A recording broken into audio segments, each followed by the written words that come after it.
আমি এইখানে দর্শকদের দেখাতে চাইবো শুভঙ্কর সরকার কিছুক্ষণ আগে বলছিলেন যে পুলিশ সুপারের বক্তব্য, পুলিশ সুপারের গতকালকের বক্তব্য ছিল যে দুর্ঘটনাবশত স্প্লিন্টার লেগে ঘটনা ঘটে থাকতে পারে।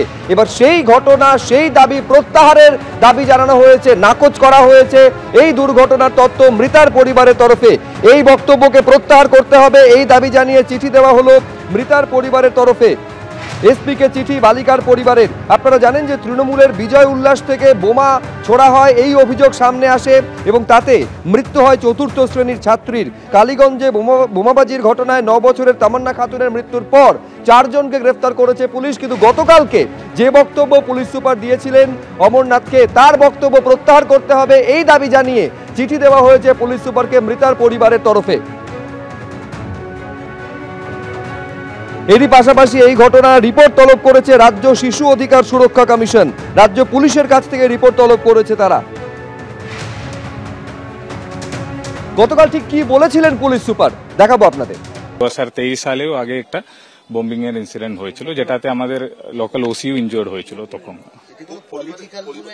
মানে এখন পর্যন্ত আমরা যেটা লোকাল রাইভালরি হিসাবেই অ্যাসেন পেয়েছেন, যেহেতু আগেও অ্যাসেন এরকম সেম ইনসিডেন্টটা হয়েছিল। তো আজকে কি ঘটনা হয়েছে, এখন জাস্ট অ্যারেস্ট হয়েছে একজন, তারপরে আমরা ক্লিয়ারলি বলবো। আর এভিডেন্স গুলো কালেক্ট করার পরে আমরা এক্স্যাক্টলি বলতে পারবে কি হয়েছে। কিন্তু এটা একটা ঘটনা কি আগে এখানে সমস্যা হয়েছিল 2023 সালে আমাদের একজন এখানকার লোকাল ওসিও ইনজোর্ড হয়েছিল এই রাইভাল মানে যে বম্বিং এর মাধ্যমে, মানে লোকাল টার্ফ কন্ট্রোল নিয়ে হতে পারে। তো ওটা আমরা কোথায় দেখছেন 4 বছরের নাবালিকা, তার কি মানে এটা হতে পারে কিছু মানে যে স্প্লিন্টার অ্যাক্সিডেন্টলি এসে লেগেছেন। ওটা আমরা অ্যাকচুয়ালি ফরেন্সিক আর যে পোস্টমর্টম রিপোর্টের পরে আমরা বলি।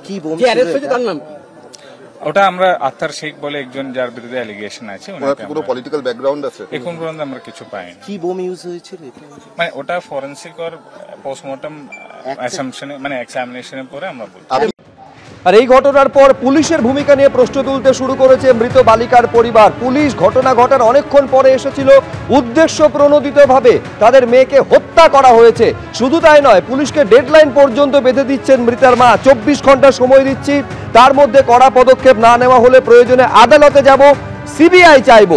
কি বলেছেন মৃতার মা দেখুন। এখানে আমি না বিচার পাই আমি যাব, আমি সেই কোর্টেই যাব, আমি যেখানে বিচার পাবো আমি সেইখানেই যাব। আমার ছেলের পুলিশের তদন্তে বলছেন ভরসা হচ্ছে না, তাহলে সিবিআই তদন্ত চাইছে।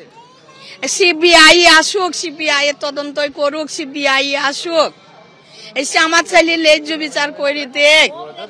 ওইখানে আমার ছেলেকে এইখানে মেরে দিচ্ছি, যদি ছিটকি পড়ে এইটুকু সেই পুলিশের কেন হয়েছে না, যদি ছিটকি পড়ে আমার ছেলের এইখানে দাঁড়িয়ে যদি ছিটকি পড়ে আমার ছেলের হাতে পড়বে পায়ে পড়বে, আমার ছেলের এইখানে কি করে আসি গুটাটা এখান থেকে খুলে কি করে এখান থেকে চলে আসবি, আমাদের উদ্দেশ্য করেই মেরেছে।